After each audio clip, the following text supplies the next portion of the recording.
Hello friends, আপনাদের সকলকে আমার ইউটিউব চ্যানেল সাকসেস পয়েন্টে স্বাগত। আমি হাজিবুল আলম, আপনাদের সামনে আবারও আমি একটা ভিডিও নিয়ে উপস্থিত হয়েছি। তবে আজকের ভিডিওটা একটু অন্য রকমের। আজকে আমি 20-22-এর কেস সংক্রান্ত আপডেট নিয়ে উপস্থিত হয়েছি। আসলে 12 তারিখে ঘটনাটা ঘটেছিল কি এবং এর ফলাফলই কী হয়েছিল সেই বিষয় নিয়েই আমি আপনাদের সামনে আজকের এই ভিডিওটা তুলে ধরেছি। আপনারা অনলাইন হিয়ারিং অনেকেই দেখে থাকবেন। সেখানে দেখতে পাবেন যে 58 নম্বর সিরিয়াল ওঠেনি বা 58 নম্বরের সিরিয়াল ডাকা হয়নি, অর্থাৎ ওই দিনে 58 নম্বরের সিরিয়ালের কোনো হিয়ারিং হয়নি, কারণ হিমা কোহলি ম্যাডাম সেকেন্ড হাফে ছিলেন না।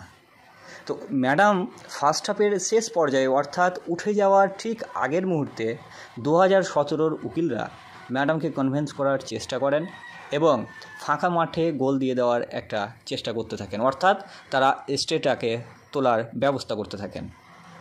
এরই মধ্যে পর্ষদের উকিল হাঁফিয়ে হাঁফিয়ে সেখানে প্রবেশ করে এবং তিনিও বলেন যে এই স্টে তোলার জন্য বা 3000 সিট রেখে বাকিটা প্যানেল প্রকাশ করার জন্য। কিন্তু ম্যাডাম তো ওইভাবে কোনো জাজমেন্ট দেন না।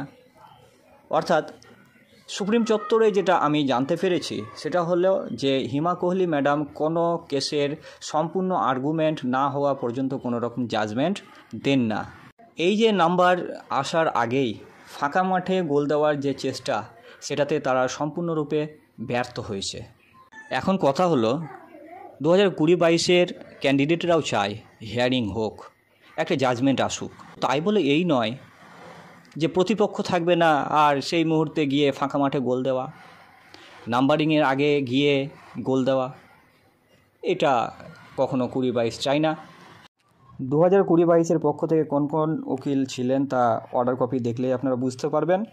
যেহেতু 2017-এর উকিল সিরিয়াল ব্রেক করে কোর্টের মধ্যে প্রবেশ করেছিলেন বা সেই সঙ্গে সঙ্গে পর্ষদের উকিলও প্রবেশ করেছিলেন, তাই উক্ত সময়ে আমাদের উকিলকে আপনারা দেখতে পাননি। যাই হোক, বিষয়টি এখন বিচার্য বিষয় হয়ে আছে এবং এই কেসটি আগামী 22শে জানুয়ারি লিস্টেড হয়েছেন। আমরা আশা রাখব উক্ত দিনে একটি সুসম্পন্নভাবে একটি আর্গুমেন্ট হবে এবং একটা জাজমেন্ট আসবে। সুপ্রিম চত্বর থেকে আমি যেটা খবর পেয়েছি, হিমা কোহলি ম্যাডাম খুব ভালো জাজমেন্ট দেন, খুব ভালোভাবে আর্গুমেন্ট শোনেন, তারপরেই জাজমেন্ট দেন। আমরাও আশা রাখব ওনার কাছ থেকে আমরা একটা ভালো জাজমেন্ট পাব। তাছাড়া বিষয়টা সম্পূর্ণ বিচার্য বিষয়, এটা নিয়ে এর থেকে বেশি আমি আর কোনো মন্তব্য করব না। আমরা 2020-22 নিজের হকের লড়াইটা চালিয়ে যাচ্ছি। আশা রাখব আমরা ভালো রেজাল্ট পাব, বাকিটা বিচার্য বিষয়। সকলে ভালো থাকবেন, সুস্থ থাকবেন। ধন্যবাদ।